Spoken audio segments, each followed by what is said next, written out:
காலையிலே அவங்க ஃப்ரெண்ட்ஸோட காலில் செருப்பு கூட போடாமல் ஃபன் பண்ணுறதுக்கு பீச்சு கிளம்பிட்டாங்க.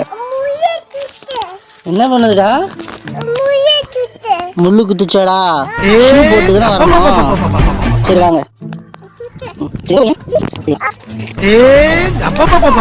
மறுபடியும் காலில் என்ன குத்துச்சு? கல்லு குத்துச்சாடா? சரிடா.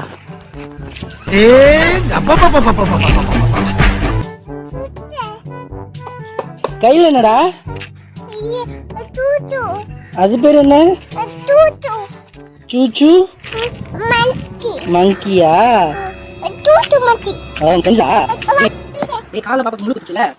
சரிங்களா? அப்பாடி ஒரு வழியா பாப்பாவை தோல் மேல தூக்கி நடக்க ஆரம்பிச்சாச்சு. இருக்கு சேட்டையே. இந்த வீடியோ ஃபுல்லா பாருங்க, செம ஃபன்னா இருக்கும். வீட்டுக்கு போலாம் வா.